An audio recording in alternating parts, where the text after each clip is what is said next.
Ty.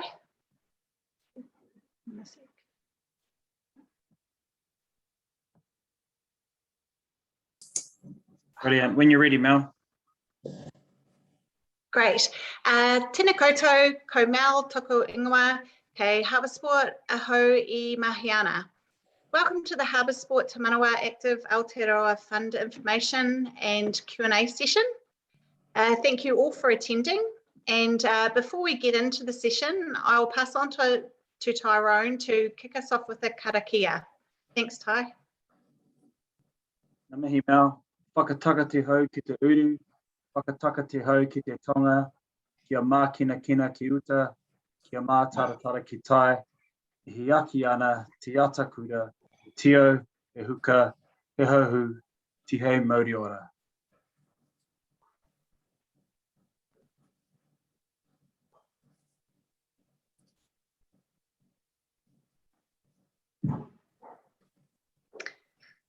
So just the agenda for tonight's Q&A workshop session.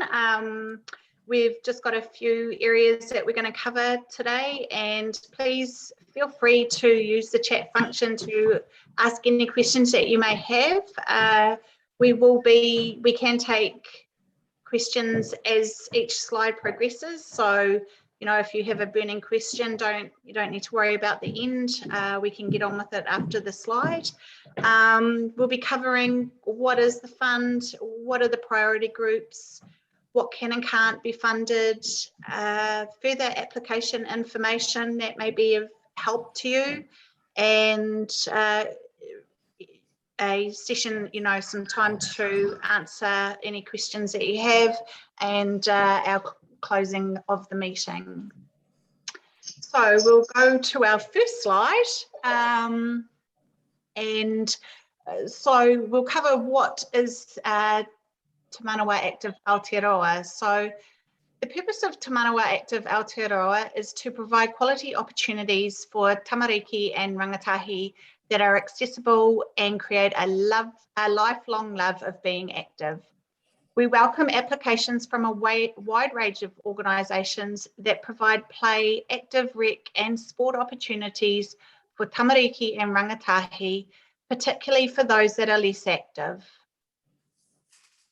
So we'll go to this year, or the fund, not so this year, this is our second year of funding, but we've got inclusion of play and active rec, which is exciting opportunities. For more info on play, we have a wonderful reference, The Importance of Play, on our Te Manawa page on our website under additional resources. So please feel free to, if you want to gain some insight into play, they're a great resource. What are the priority groups? So Sport New Zealand have designed this fund in consultation with regional sports trusts throughout New Zealand to make sure it reaches the communities, children and young people that need it most. As this is a community fund, it is responsive to local demographics and environments in addition to these priorities. So as you'll see here, we've got 3 priorities that have been identified through Sport New Zealand. So children and young people in higher deprivation, girls and young women aged 5 to 24, and disabled children and young people. However, we do know from a local perspective that there are a number of other groups in our area that are also need focus on the inactive young people. So whatever insights you can gain as a community group would be, you know, we're more than happy to take direction from you in this space. Right, what types of groups can apply? We welcome applications from the following organisation types. Please note, funded entities must have legal status. This is a Sport New Zealand and government requirement. Should an organisation or group wish to apply but has no legal status, we recommend they consider partnering with a qualifying legal entity.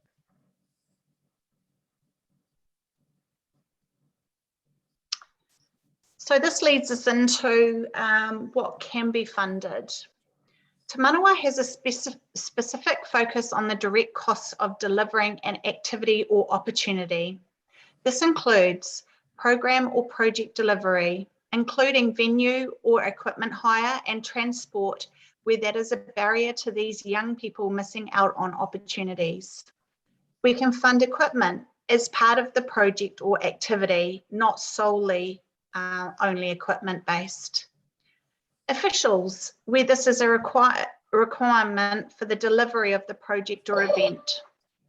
Delivery staff wages can also include coordinator costs who organise the opportunities directly to the participants of this fund.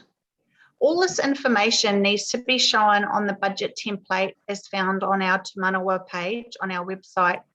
If you have quotes for some of these costs, then please include that as information as part of the additional information on the application form. If you do have any questions regarding what can be funded, please don't hesitate to contact me.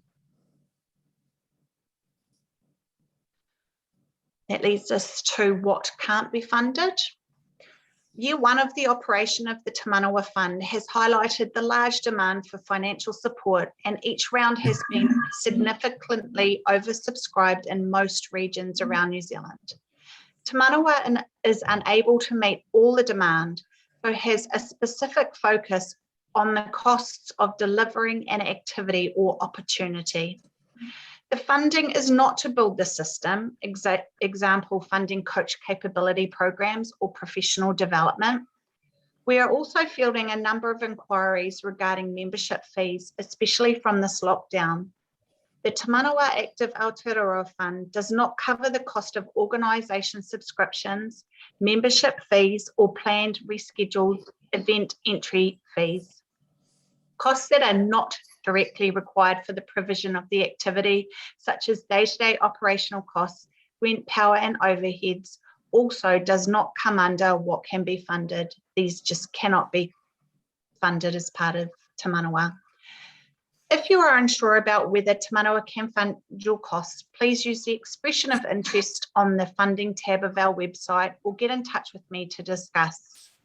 We also may be able to help identify funding avenues for other areas, or you could check Sport New Zealand's searchable funding opportunities on their webpage, www.sportnz.org.nz.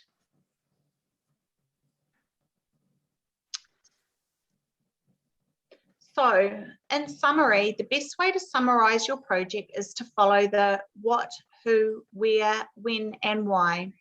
The more descriptive and informative the application is, the less time it will take for us to require further information from you. Use your insights to highlight your project and how you came about shaping your project. Some of the things you need to indicate on your project are: how many young people are you targeting for your project? What are the ages of your participants? What priority group are your participants from, if any? As on the budget template, you need to show the amount of sessions, for how long, an amount per week, transport breakdown, delivery and coordination cost breakdown, and equipment cost breakdown. As alluded to earlier, the clearer you are with this information, the clearer and better understanding the internal and external advisory group who make the funding decisions will have of your project. So the more detail you can give us, the better prospect you will have. Well, Mel, we'll just got a couple of questions. Yeah. Is the fund open now? And when Yes. and how long is it open till? Oh, so the fund is open now. So we've got two funding rounds or applications. We have fast fund applications, which is up to a maximum of $10,000 and can be made anytime. We have allocated $138,471 towards the fast fund. So once that money's gone, we will have no more until the new allocation of funds around July next year. We also have a local fund, so we have $300,000 available for the local fund, and they are open and will close on Monday, the 4th of October. These are for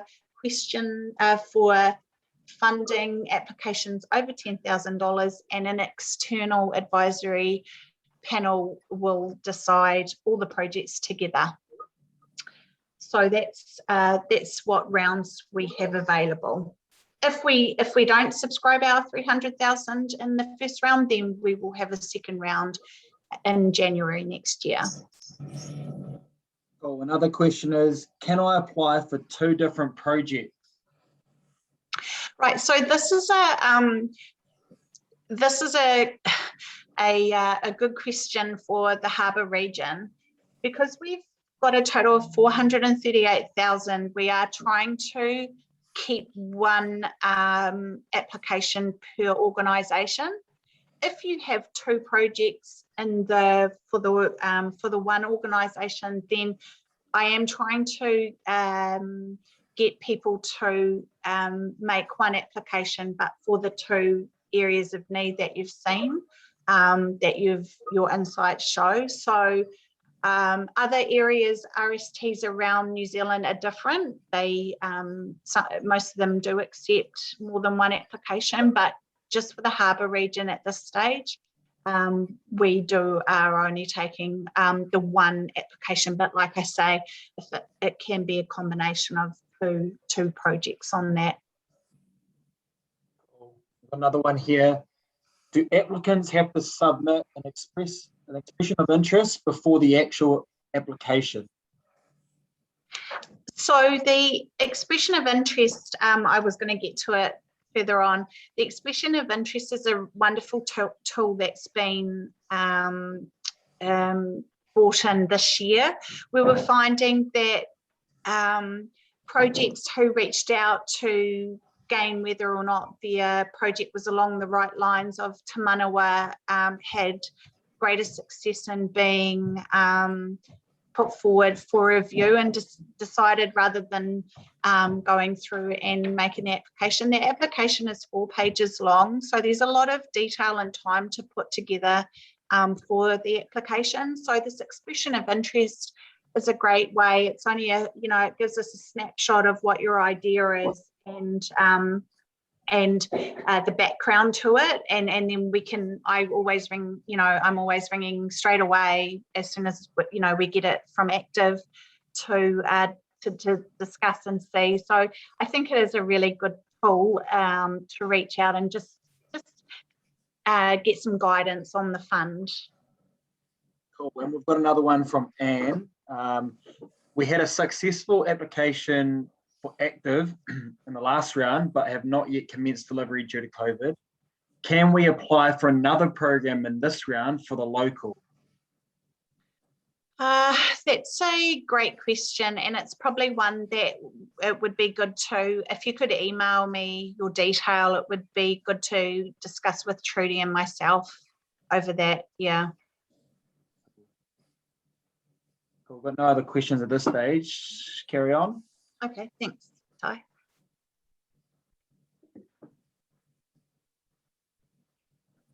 So if we continue on from our insights, so this is a wonderful tool through Te Manawa, is gaining evidence of need for your project. So ways to think about this is, what is the transformational change to your community that you are wanting to see? Ensuring that it aligns to Te Manawa and its criteria. The intent of Te Manawa is to support the delivery of quality programs or projects that enable tamariki and rangatahi to participate and play active rec and sport activities that meet their needs. The fund needs to be participant driven and not organisation driven. What are the young people wanting? What is needed for engagement, enjoyment, and more importantly, fun? How will it enable children and young people to obtain a love of physical activity? From these insights that you gather, this will assist you in forming your project and lead you to applying for Te Manawa. We've included a checklist there This is also available on our website, and it just gives you some understanding of how to shape a project.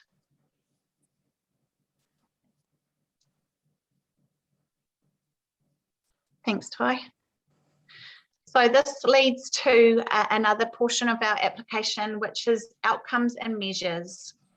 In a nutshell, outcomes can use the SMART approach: specific, measurable, achievable, realistic, and timely. Specific outcomes to the project need to be well defined and clear. For example, you're wanting to deliver a volleyball program to teenage girls in the Warkworth area and are wanting to improve their knowledge about volleyball and well-being. Measurable outcomes that you can report on, either in your interim report and your end of project report. This includes specific criteria that measure your progress towards the goal. This could be, as the example used prior, that you're looking to engage in 30 young girls for this project. Achievable outcomes that are attainable and not impossible to the project. Using your insight, is 30 teenage girls achievable, or would it be more around 15? So, if you think that, hey, let's start off with, 15, and that you can get that 15, then that's more achievable than saying, well, 30 is my huge big goal that I want to get. Make sure that it is achievable for you. Realistic, so that's realistic to the program and participants. Is it within reach and relevant? Assessing your insights and need. Will 15 be more of a realistic target? And timely, will your outcomes be achieved within the start and end date of your project? Is 2 weeks achievable, or more like 2 months? So that aligns with the dates that you put in for your application. Thanks. Now we've just got another question in the chat. If an organisation wants to apply for Te Manawa to cover deliveries within and outside of Te Raki Paewhenua or the North Shore, should they apply for active regional application or put an application in the 2 different RSTs? Great question. So the Auckland Regional Fund was introduced to allow organisations, larger organisations who want to deliver across Auckland, an opportunity to put the one application through. And so in terms of a larger profile going forward for the Auckland Regional Fund, it would be probably more beneficial to get in touch with Trudy and look at putting through an application through the regional fund. If you were to go through both regional sports trusts, that's twice the amount of application, twice the amount of insights. This way, if you can have the one application, you can provide all the insights on the one. So wonderful, wonderful question. Thank you. We've got another one in the chat. Do Harbour Sport have a benchmark on cost of delivery? So, for example, the cost per person per hour. So we do have a hourly rate that we use for delivery costs. So we'd be looking at no more than roughly $40 an hour. We do know that in some cases, each delivery costs are obviously a little bit higher than that, and that would be a discussion piece to have with the applicant upon receiving their application. But as this fund is purely for delivery costs as a group, we see that the hourly rate is justified at that, because if you've got to remember, we cannot pay for overheads, which sometimes that can be caught up in that rate there. Per participant, we don't necessarily look like that. That was in a Kiwi sport requirement a couple of years ago. It's more based around the need and the cost for the need there. It's about quality opportunities. Cool. That's the questions. We'll go to the next slide now.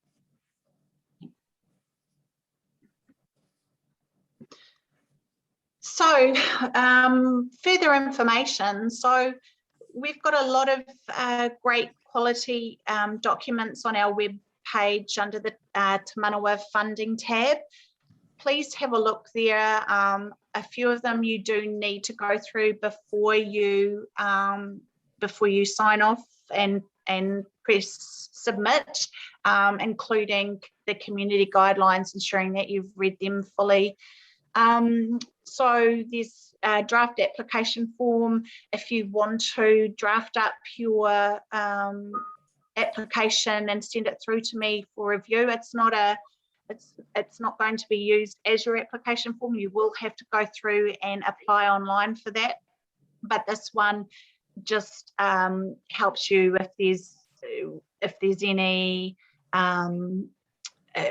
sort of wording or any further information that I feel that we might need to have to pass on to our advisory panel. We also have the budget template there, like I alluded to. That is a requirement. Every project needs to use the same budget template, and our Te Whete Rehua framework for kaupapa Māori applications there.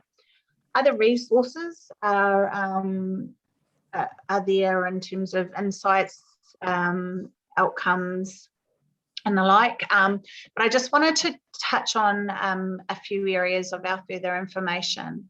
And this is guidance for engaging with schools and curriculum time. Schools and kura are eligible to apply for Te Manawa funding to support projects or programs.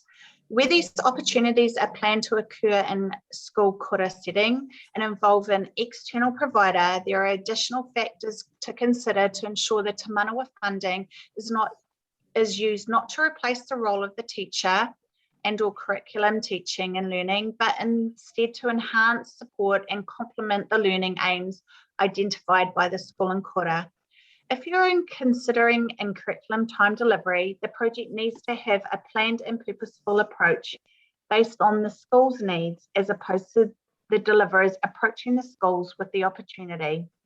The project needs to ensure that the teachers are not reliant or replaced by the providers. This funding cannot be used to replace curriculum delivery within the school kura setting. Any proposed projects or programs in the school setting delivered during class time that involve an external provider need to be applied for either by the school or kura or by the provider in partnership and being led by the school or kura. These applications must be accompanied by the implementation of the school kura setting support document, which needs to be completed by the school. This form needs to be signed by both the school and the external provider, acknowledging a discussion has occurred, guided by the consideration questions in the document.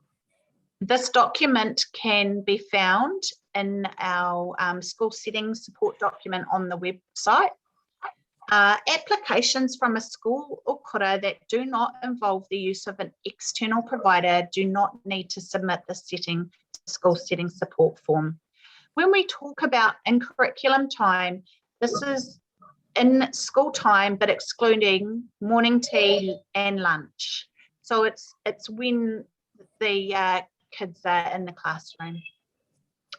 Other resources on our website include a budget template video. So it goes over how you fill the budget out. Insights and outcomes as shared prior. Child protection and RAMS information. Spotlight on rangatahi insights. That's a great little tool from Sport New Zealand if you're looking to work with rangatahi, the young people. working together for tamariki and school applications. So an extension of what has been covered and the importance of play. So some really, really good resources there.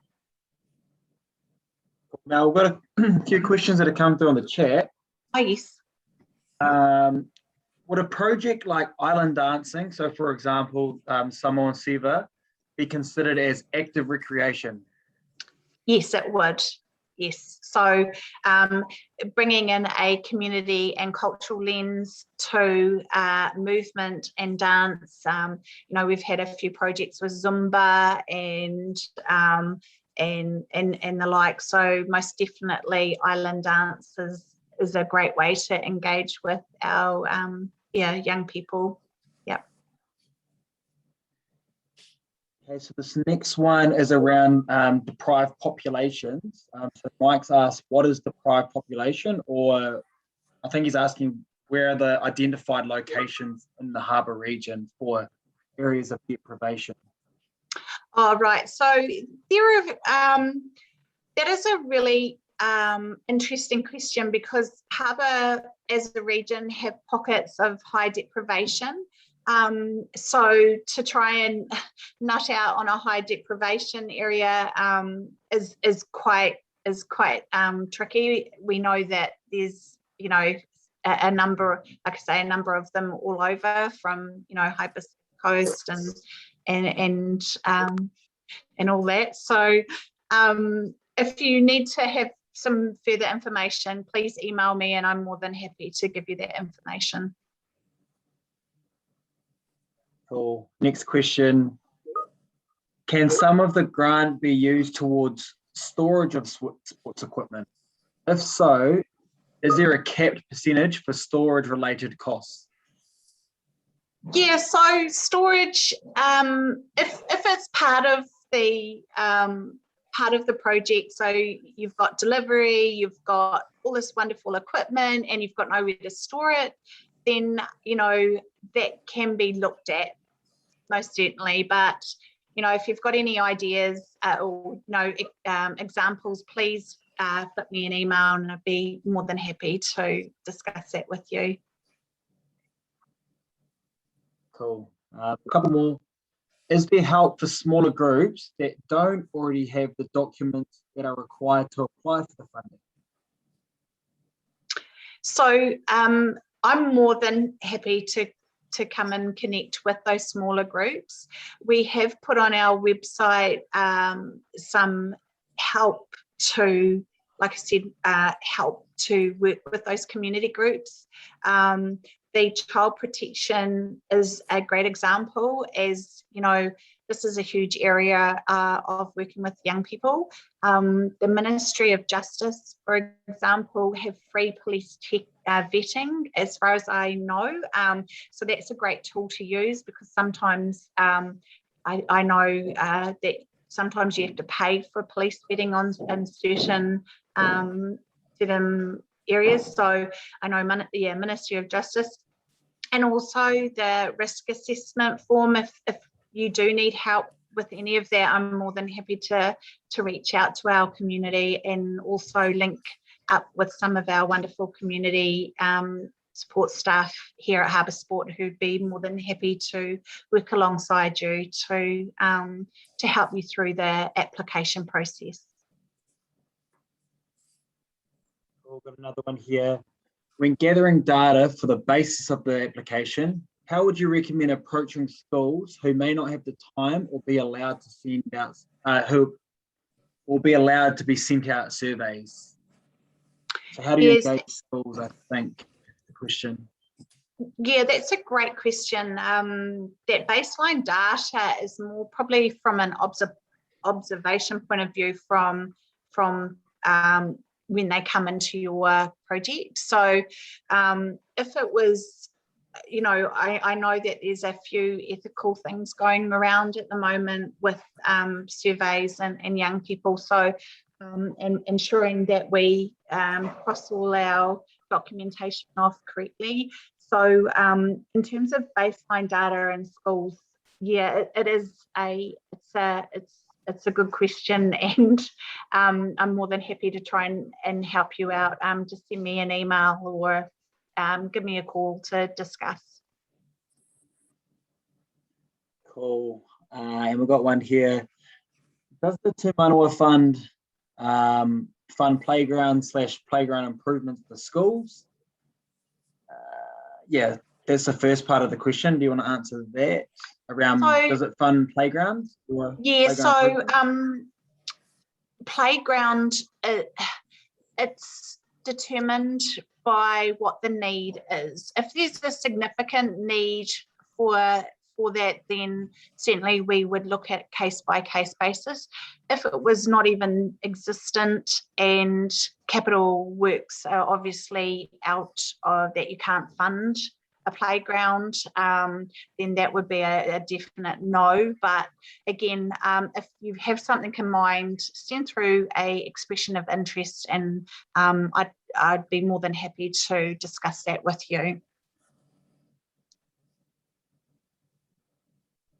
Cool. Got another one in the chat.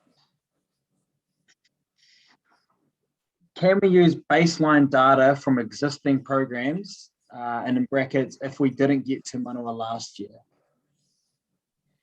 So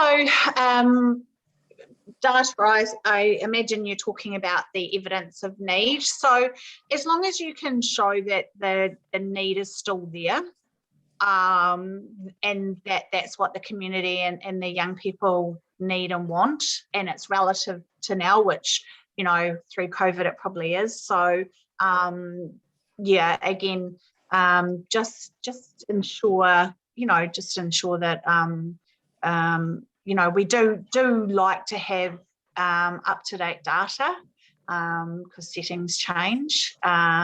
So yeah, I'd probably be more inclined to go with, well, actually, if it's similar, then that's great. But at the end of the day, you're wanting to deliver something, you know, in the next couple of months or next year.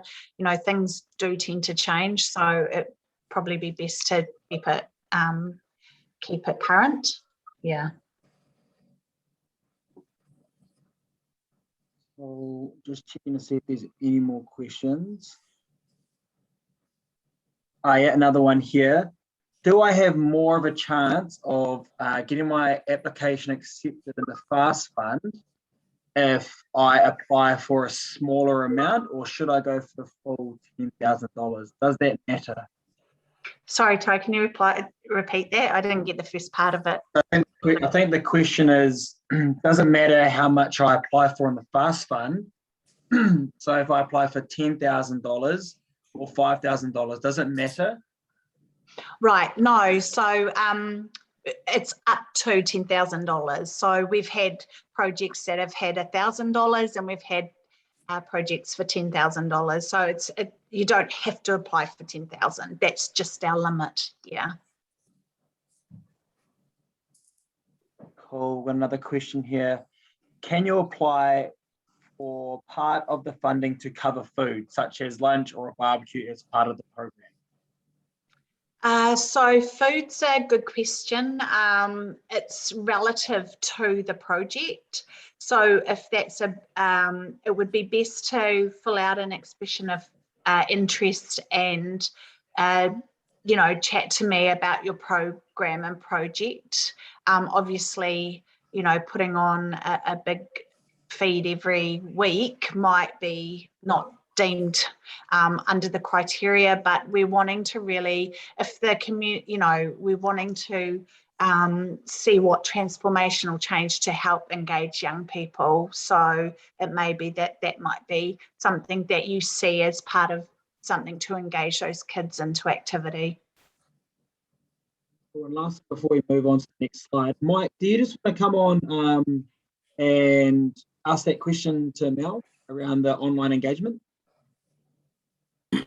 Yeah, hi, Mel, it's Mike from North Harbour Gymnastics here. Just a question about, we're currently engaging online with about 2,000 of our members. with gymnastics, and so given the unstable environment that we are in at the moment, can Te Manawa support online engagement with members?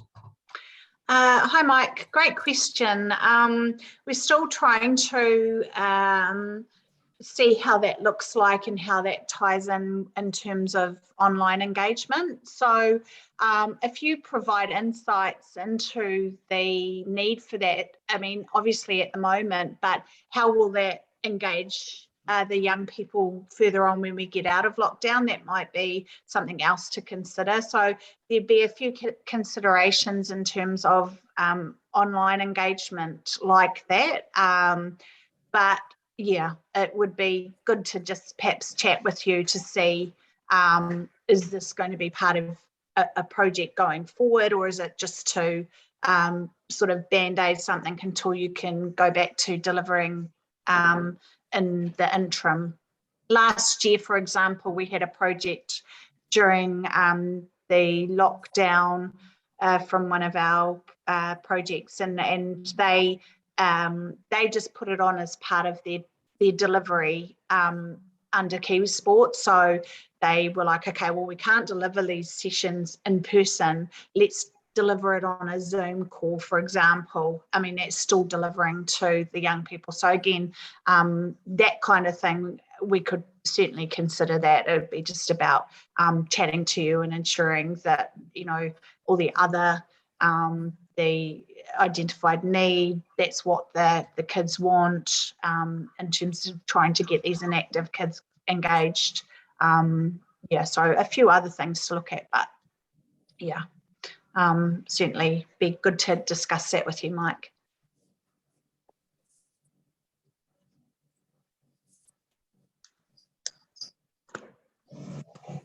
Okay, so if we have a look, as discussed, there's two ways of application. Well, there's an expression of interest, which is a great way to show and discuss briefly your application prior to applying, like I've discussed before.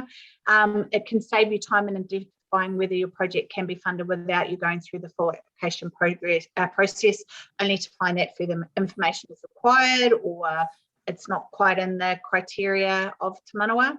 And it makes sure that you're on the right track before submitting your application. So, you know, please use that tool. We've had great response so far from it, from our harbour region. And it's really a good way to engage with all of you and your wonderful projects that you see around. So, like I say, it's a good tool. So please use it. And of course, our application form. You will need things like your business number if you have it, or your charities number, or your incorporated society number. You'll need proof of your bank account details, whether you're GST registered or not, all that kind of information you will need to provide evidence. So just ensure that you have all that information. Also, with the application form, we now have a wonderful function of saving your progress. So we didn't have that last year, which I'm really super excited about this year. Hopefully it will save for you. We've had a few teething difficulties. Be aware that if you do save your progress and you need to go back to it, it won't save the attachments. So just ensure that the attachments such as your budget or your child protection policy, your RAMS form, your bank details and the like, make sure that you do save it onto your EC or however else you're going to fill in the application, just so that you can put that back in there when you come to complete your application form. But yeah, it's all there on our website, harboursport.co.nz/funding. So that leads us to the questions and comments about Te Manawa. So hopefully we've answered some of your questions, but like I say, you know, any question, pop it on here, or please link in with me either through email or phone, and or expression of interest, I'm more than happy to help you make transformational change for our community and young people, which is really, really exciting for our inactive youth. Well, Mel, we've just got questions in the chat. I think Mark jumped on a bit later, but he's asking, can the fund cover costs of hiring a coach? Hiring a coach. So yes, and if we go, you can hire or pay for the coach of delivering the project.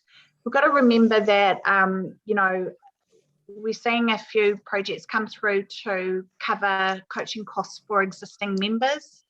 The focus of Te Manawa is actually on inactive young people. So whilst I totally understand, your members are needing coaching and your coaches need paying, you've got to make it as part of a project to engage with inactive youth. And you need to have that mindset of how it can be part of your project, how you are going to engage those non-active youth or little active youth in participating at your club, at your active rec and the like. So just really focusing on the direct costs of delivering an opportunity, but also that we focus on that it is actually focuses and active. Cool. We've got another question here. Can we submit several EOIs to get a gauge on what to move forward to apply for? Yeah, definitely. Yeah. You might submit one and then, that's not so, or but I mean, then we can discuss about how your project looks, putting it all together in the one application and go forward from there. Cool. And another question, if we're 50-50 about applying, what do you recommend we do? Expression of interest. Yeah. Don't apply. I'd rather sit down and have a chat, or obviously over the phone, not for a coffee at the moment, but I'd rather just touch base with you and see what you think, whether it's on track, what might the scope need to happen to make it suitable. So most definitely please use the expression of interest form. Cool. If there are any more questions, can you please just drop them in the chat? But I think we've covered most of it. Some pretty good questions out there, and I think Mel, you did a fantastic job in answering them all. Thanks, Sai. Yeah, thanks everyone. Here we go. We've got a question here. When do you predict the fast funding will be used? Oh, great question. It's just determined on obviously how much interest. But last year we went through 190,000 in about 6 months. So we've already approved, I think. We've had some good projects coming in now. So if you want to deliver in the new year, I would consider certainly getting your application through as soon as possible. Mano, you've got a year to deliver. So that's the rule of thumb. But like I say, if you're looking to deliver in the new year for Fast Fund, I would certainly consider, if you've done your groundwork and you're all ready to go, then get it in. We have got, so our Fast Funds we're doing on a monthly basis. So September's will cut off at the end of the month, and then review will take about 3 to 4 weeks. You should hear the next month on Fast Fund. Local fund, obviously it closes in October. We'd be looking at getting a decision out within around 6 weeks after that. It's got to go through a lot longer process. So Fast Fund, we try to collate all the projects received in August or September or October. But I certainly would think that at 130,000, I would think that will be fully subscribed, within 4 to 5 months, even earlier. Demand's definitely there. Now, so you just sort of touched on how much is in the FAST fund. How much does Harbour have in total?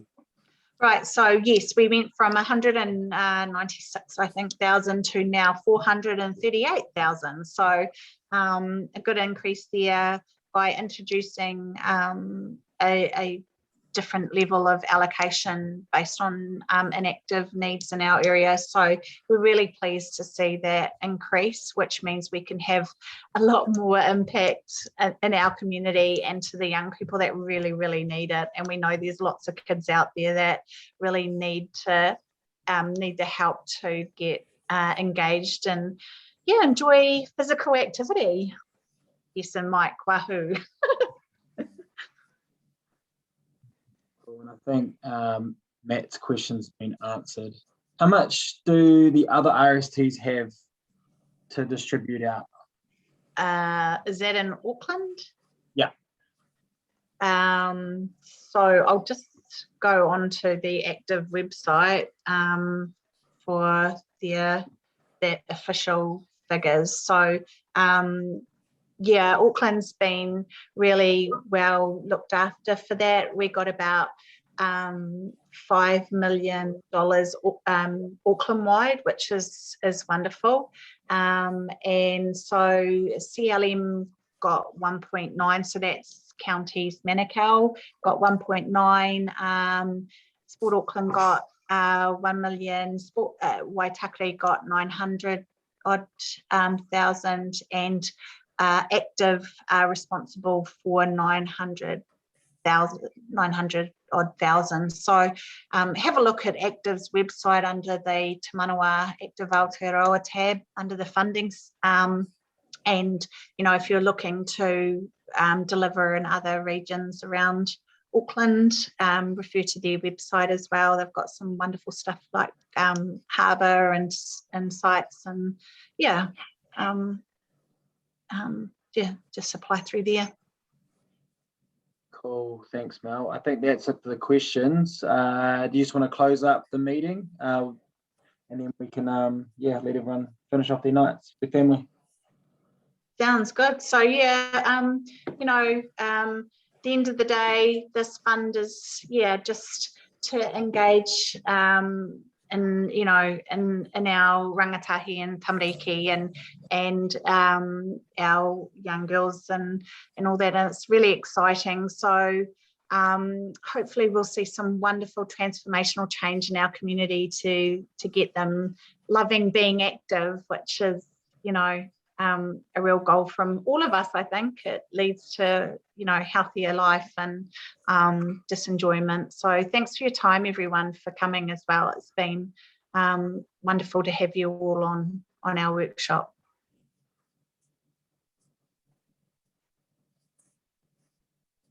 Thank you, everyone. Thank you.